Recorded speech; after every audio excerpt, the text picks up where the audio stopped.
Let's talk about the season finale of Tyler Perry's Ruthless, Cliffhanger number 2, with Ruth, Elder Mother, River, and Zane with this long-awaited pregnancy test. Now, this may not have been the most exciting portion of the final episode of season 3, but it could very well be the most pivotal one. Pivotal only because this baby, or lack thereof, is crucially important to the development of the foundation of season 4.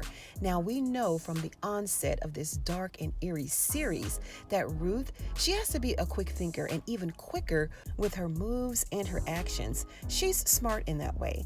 Now, all the odds are stacked against her in this moment. She has Elder Mother who's been hounding her to take this test for 2 seasons now, and we can't blame Elder Mother because she knows that Ruth, she should have been showing with at least a baby bump long before now. And even though Elder Mother was the one who made the insinuation in the first place, saying that the reason that Ruth was getting up in the middle of the night was because she was with child. And come to think of it, initially I thought that Elder Mother was just trying to start some mess, right? But if we think about it, she probably said all of this to cover her own hiney, because later on we found out that the Elder Mothers are responsible for the girls that they're assigned to in the trailers, right? So if Ruth is getting up, leaving the trailer all times of the night without permission, then the Elder Mothers would be punished. So Elder Mother, she had to do some forward thinking and just said that Ruth was with child. So later on, Ruth decided to use this pregnancy lie to her own advantage. She even has Daikon thinking that he's the father of this imaginary baby. But Elder Mother has him also waiting on the results of this test. She told Daikon about 2 episodes ago that Ruth wasn't pregnant at all. Then she has Zane, who's trying to take her spot in the highest bed. Now, Zane was responsible for going to get said test, right? And she made sure to get that test, but she conveniently forgot the soda that her, Ruth, and Joan talked about. Zane is the thirsty store runner, right?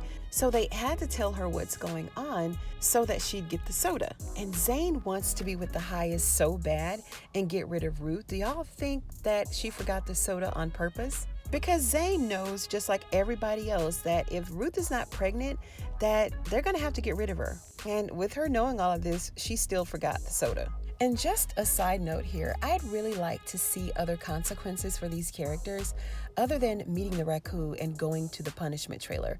I want them to experience some type of internal conflict, just other consequences, something that's not so final, something that will help the character to grow, right? To help us understand and to connect more with what they're going through internally. Now, Ruth knows that she ain't pregnant, so she's not gonna just take the test outright and let it show up negative. So there had to be something that took place in between her squatting to pee and her showing that test to Elder Mother. I think that Ruth may have poked herself so that she could bleed on that test and fake a miscarriage. And it would be very well justified because of all the stress that she's suffering on the compound. I mean, what else could have been on that clear blue easy, huh? I don't know, but on the flip side, Ruth could very well be pregnant by now. I mean, she's been getting those rounds in with the highest and with Daikon without any protection. So there could be a slight chance that they got in at the right time. But these are just my thoughts. What do you guys think? Tell me down below in the comments if you think that she was bleeding on the test, if the test is positive, if it's negative. What's the deal? Because whatever it was, they're a little bit perplexed as they're looking down at it, right? So drop me your comments below. Give this video a like if you like the video. And if you're a fan of Tyler Perry's Ruthless, go ahead and sub to the channel for more videos just like this one. Thank you so much for tuning in, you guys, and I'll see you on the next one.